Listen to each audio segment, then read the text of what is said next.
बिस्मिल्लाहिर्रहमानिर्रहीम अल्लाहुम्मा सल्लि अला मुहम्मदिन व अला आलि मुहम्मद। अस्सलाम वालेकुम नाज़रीन, मैं हूं आपका मेज़बान खालिद जमील और आप देख रहे हैं मेरा यूट्यूब चैनल। 3-4 बड़ी अहम ख़बरें हैं जिस पे हम बातचीत करेंगे। एक ख़बर तो ये है कि पीडीएम की हुकूमत अब ज़हनी तौर के ऊपर इलेक्शन के लिए तैयार हो गई है और इस सिलसिले में उन्होंने पीडीएम से वाबस्ता जो अरकान कौमी असम्बली हैं उनको एक ख़तीर रकम भी फ़राहम करना शुरू कर दिया ताकि वो अपने इलाकों में ना सिर्फ तरक्याती काम कर सकें बल्कि इलेक्शन की तैयारी के हवाले से भी अपने अखराजात पूरे कर सकें। इसकी डिटेल आपसे शेयर करेंगे। दूसरा मामला जो है कि ये जो सारा इलेक्शन की ज़हनी तौर के ऊपर तैयारी क्यों हुई पीडीएम की क़यादत की, इसमें सुप्रीम कोर्ट का क्या बड़ा अहम किरदार अगले 1-2 हफ़्तों के अंदर शुरू हो रहा है, उस पर हम बातचीत करेंगे। और फिर इमरान खान साहब और जो इस्टेब्लिशमेंट पाकिस्तान फ़ौज है जिनके बारे में पिछले 4-5 महीनों से ये ना सिर्फ तासुर था बल्कि पब्लिकली इमरान खान साहब की जो तकरीरें होती थी उनके अंदर नज़र भी आता था। वो कभी न्यूट्रल्स की टर्म यूज़ करते थे और मुख्तलिफ हवालों से वो तनकीद का निशाना बनाते रहे इस्टेब्लिशमेंट को। अभी जो है वो इतलात ये हैं कि अब इमरान खान साहब और इस्टेब्लिशमेंट या फ़ौज जो है कि वो एक बेज पर दोबारा जो है वो आ रही है या आ गई है, तो इसके हवाले से बातचीत करेंगे। और फिर पाकिस्तान पीपल्स पार्टी जो है कि वो क्यों बार बार इलेक्शन से फ़रार हो रही है और बिलखसूस सिंध में जो बल्दियाती इंतखाबात हैं वो किसी तौर के ऊपर भी करवाने के लिए तैयार नहीं है। इसकी क्या वजह है, ये हमारे आज के मौज़ूआत होंगे, बातचीत करेंगे। और पीपल्स पार्टी से स्टार्ट कर लेते हैं कि ये तीसरी बार इलेक्शन कमीशन ऑफ पाकिस्तान ने सिंध में बल्दियाती इंतखाबात को मुलतवी किया है। और पहली बार ये कहा गया कि वहाँ पर सैलाब की वजह से मुलतवी हुए, फिर कहा गया जी कि अमन अमान की, लॉ एंड ऑर्डर की सिचुएशन है, सिक्योरिटी फोर्सेस अवेलेबल नहीं है। फिर जो है कि उस पर भी फ़ैसला किया गया कि नहीं जी होंगे। अब फिर जो है कि इसको इजलास हुआ और ये वजारत दाखिला ने भी कहा कि हम भी सिक्योरिटी एहलकार नहीं दे सकते। और इंटरेस्टिंगली 15-16 हज़ार सिक्योरिटी एहलकार चाहिए इलेक्शन के लिए, लेकिन वो सिंध हुकूमत के पास नहीं है बल्दियाती इंतखाबात के लिए, जबकि वफाकी हुकूमत को 20 से 25 हज़ार जो है पुलिस एहलकार वो फराहम कर रहे हैं इस्लामाबाद को लॉन्ग मार्च में रोकने के लिए। तो ये बड़ी कंट्रडिक्शंस हैं। तो ये इसकी एक बड़ी वजह जो है कि वो इस वक्त जिन 7 अजला के अंदर बल्दियाती इंतखाबात होने हैं वहाँ पे पीपल्स पार्टी को ये ख़दशा है कि इस वक्त MQM या उनकी जो इत्तेहादी जमातें हैं ये सब इंतहाई कमज़ोर इनकी पोजीशन है।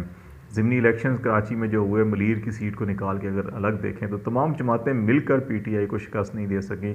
तो इसलिए उनको ये ख़दशा है कि अगर ये 2 बड़े शहर जो हैं वो पाकिस्तान तहरीक इंसाफ के हाथ में चले गए तो फिर अगला जो जनरल इलेक्शन होगा नेशनल असम्बली या सूबाई असम्बली का, उसमें बिल्कुल जो है कि ये पार्टियाँ वॉश आउट हो जाएंगी। तो इसलिए वो किसी कीमत के ऊपर भी ये इंतखाबात कराने के लिए तैयार नहीं है और इसको मज़ीद डिले किया जाएगा। 15 दिन के बाद इलेक्शन कमीशन पाकिस्तान ने खाएगा, इसका जायज़ा लेंगे, लेकिन शायद ये मज़ीद डिले हो जाए और 15 दिन तक जो है कि वो जो नेशनल लेवल के ऊपर इंतखाबात के लिए कंसेंसस क्रिएट करने की बातचीत की है उसके ऊपर पेशरफ्त हो जाए। तो इसलिए शायद ये मामला वो ज़्यादा अहमियत इख्तियार कर जाए और ये मामला फिर कटाई में पड़ जाए। तो ये इस वक्त ये सूरत हाल है।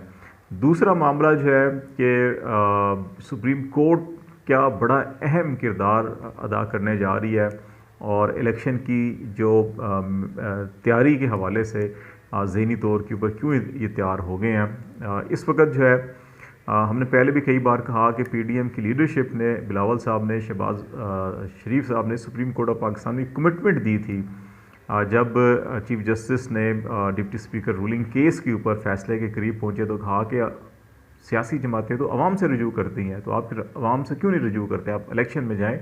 ठीक है कि और आपकी डिमांड भी थी कि इलेक्शन होने चाहिए, तो अब अगर इलेक्शन के लिए असम्बली तहलील करके कह दिया गया तो अब जाएँ, क्यों नहीं जाते। तो उस वक्त उन्होंने कहा था हमें कुछ कवानीन के इलेक्शन और एहतसाब कवानीन के अंदर कुछ तब्दीलियाँ करनी हैं, उनके बगैर हम इलेक्शन में नहीं जाना चाहते। तो वो सारा काम हो चुका। तो अब वो प्रेशर PDM की हुकूमत के ऊपर मुसलसल बढ़ रहा है, इस्टेब्लिशमेंट की तरफ से भी और अदालत की तरफ से भी, कि आपने जो कमिटमेंट की थी वो पूरी करनी चाहिए।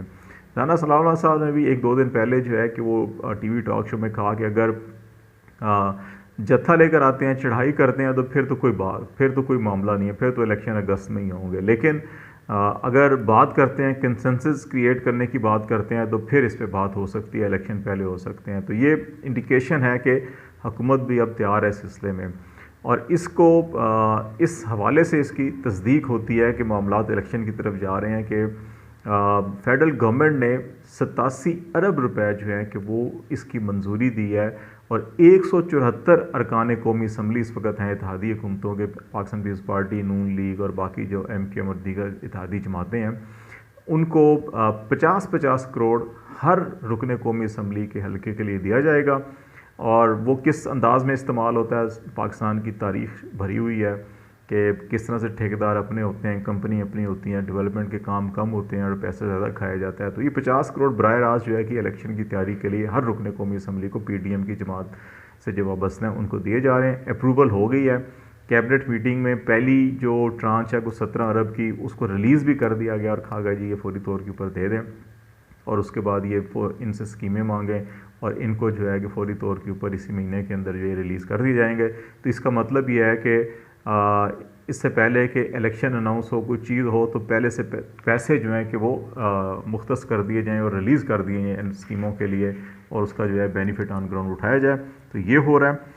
और इसमें सुप्रीम कोर्ट का जो बड़ा अहम किरदार है, इसमें 3-4 बड़े अहम केसेस और डेवलप हो गए हैं। नैब की जो तरमीम के हवाले से चीफ जस्टिस ने ये हुक्मनामा जारी किया है कि जी कि जितने भी केसेस एहतसाब अदालत से वापस आ रहे हैं उन सब का रिकॉर्ड महफूज किया जाए, सुप्रीम कोर्ट को फराम किया जाए, उसकी डिजिटलाइजेशन की जाए और उसको रिकॉर्ड को ज़ाया ना होने दिए। इसका मतलब है कि या तो नैब कानून में तरमीम ख़त्म होंगी, या ये FIA और एंटी करप्शन डिपार्टमेंट को जा सकते हैं। जो आर्टिकल 9 है नैब आर्डीनेंस का, जिसमें एसेट बियॉन्ड मीन्स है, उसके ऊपर मेरा ख्याल है कि सुप्रीम कोर्ट उसको कलअदम करार दे देगी, क्योंकि ये शरई असूलों के मुनाफी है। ये कि जी अगर आपके पास 1000 रुपया है और आपका ख़र्चा 1 लाख है, तो फिर ये कैसे ही आपको जवाब देना होगा, ये साबित नहीं करना होगा किसी इदारे को। तो ये एक बेसिक प्रिंसिपल है शरिया लॉ का भी, और तमाम प्रिंसिपल जितने भी लॉ के ज्यूरिस्प्रूडेंस हैं उसके अंदर यही असूल है। तो इसलिए ये वापस हो सकता है। तो इस तनाज़ुर के अंदर ये किया गया है।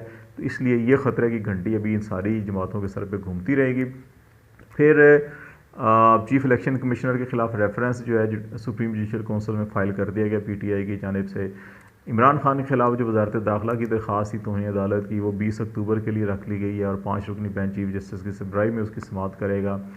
आज़म स्वाति के साथ जो तशद्दुद हुआ, उनको बहाना करके तशद्दुद किया गया, और उससे वह शहबाज गिल और जमील फारूकी और जर्नलिस्टों के जो भी ये मामला थे, उस पर भी चीफ जस्टिस ऑफ पाकिस्तान को सेनेटर्स ने ख़त लिखा है कि इसके ऊपर ख़ुद नोटिस लें और इसकी तहकीकात की जाए कि कौन लोग हैं कि ये सब कुछ कर रहे हैं। तो इसलिए ये सारे मामला जो हैं सुप्रीम कोर्ट में इकट्ठे हो रहे हैं। तो ये किसी न किसी जो है कि बेल मुंडे चढ़ती हुई नज़र आ रही है।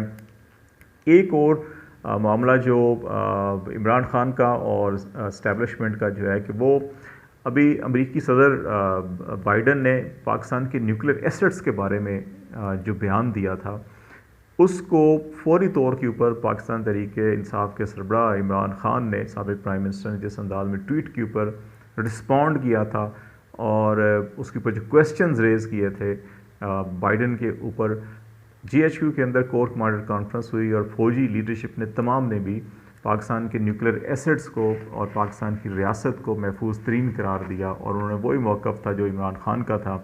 और इसमें ISPR के भी जो स्टेटमेंट जारी हुआ उसमें ये बताया गया है कि जो पाकिस्तान की न्यूक्लियर एसेट्स के बारे में कि जी को जो कमांड एंड कंट्रोल सिस्टम है वो बड़ा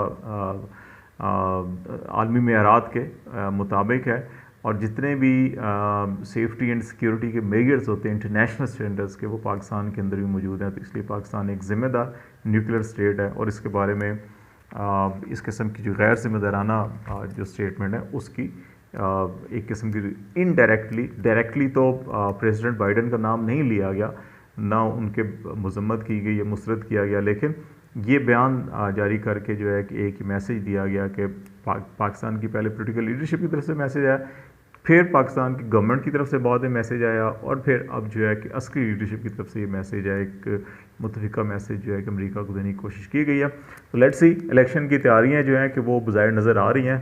तो अब देखते हैं कि अगले 1-2 हफ्तों के अंदर क्या डेवलपमेंट्स होती हैं। फ़िलहाल खालिद जमील को इजाज़त दीजिए। अल्लाह हाफिज़।